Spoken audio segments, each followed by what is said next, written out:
I'm starting to see how we go from attract to convert. And again, like you say, it's not pushy. It's Yep. like, let me serve you more. And I'm thinking, I don't know if it's just my personality, but if I've been, well, okay, let's say I've been in a business for 24 years because I have. I've been Yeah. a home inspector since 1993. That's Right. why I'm so old, Yep. is I've been doing business for so long. Yep. But I don't, I don't go there when I'm talking to people on the phone. I go into, what are your needs? Right. When you know what my best close is, how soon you need it done. It's Right. still about them. Yeah, exactly.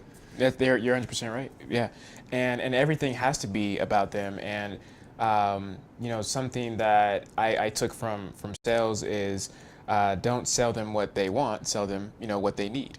And when you hear what they need, and if you can ask the right questions and really care, because when you care, that's when you essentially ask the right questions and you understand their true needs, and then that's when you put them in a situation to be successful versus selling them what they want. Well, what you want may not really be what you need, and maybe in 3 months into the house you're gonna be mad and pissed off, and I'm gonna get a bad review, and yeah, all the other stuff that kind of crumbles with that.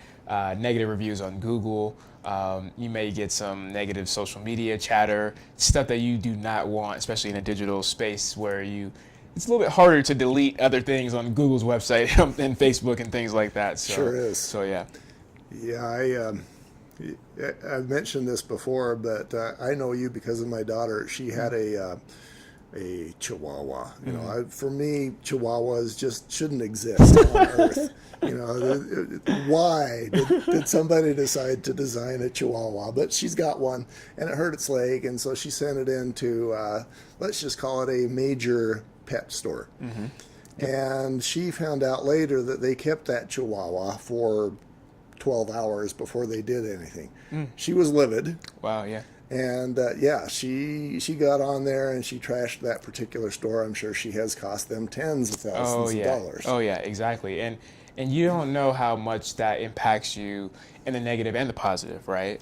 When you're getting those positive ones, and then when you're getting those negatives, it can gain you tens of thousands, but it could also lose you tens of thousands. And I mean this stage here is, I think, something that is a little bit more, it's easy. I think there's a little bit more testing that's involved in this, because you can't, there's no right formula, and really there's no right or wrong way when it comes to creating your convert stage.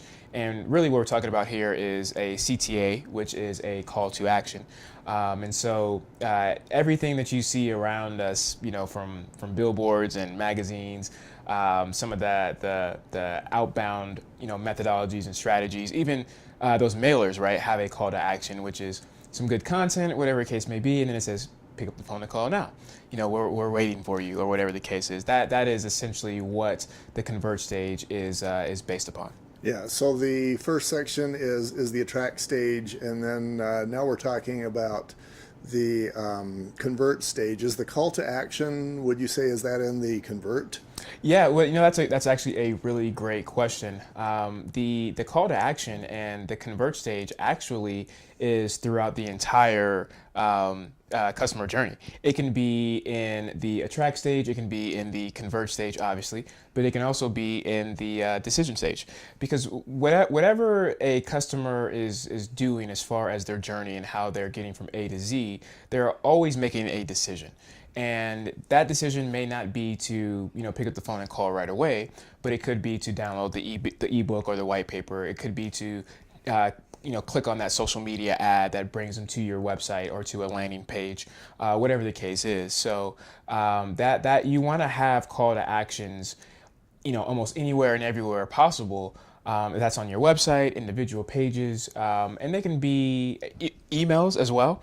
Even when you're doing outbound. I got a mailer from a realtor the other day, and I got a calendar, and I think I got a business card, and then I got a little piece of a content right here, like this size, have her face, a little bit about her, and didn't really have any call to action. It had her number and her email address, but there was nothing that said, call if you need help, or call if you want to buy, or call if you know a friend, or like a referral, something along those lines. There was nothing there, and I thought, that's pretty interesting. You just gave me a piece of paper, and I assume I know what you want me to do. And same thing with other people that I've seen that piece.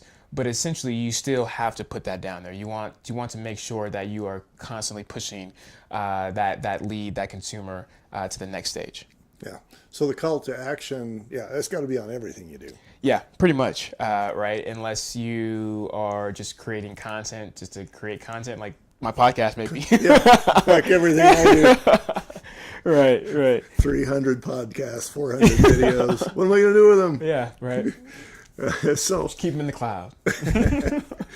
Okay, and talk about some of the different kinds of calls to action that a person might pick. I'm thinking one of them would be email me, one would be call me. Yep. But those are the obvious ones for me. Yeah. What other kinds of calls to action might a realtor consider? I guess one would be maybe download my ebook. Yeah, exactly. And really, the best way to answer that question is to make sure that the content and the terminology that you're using are action words, right? Like you said, download or call now, review this, or whatever the case is. You want to make sure that it's an actionable item, right? That's why it's a call to action.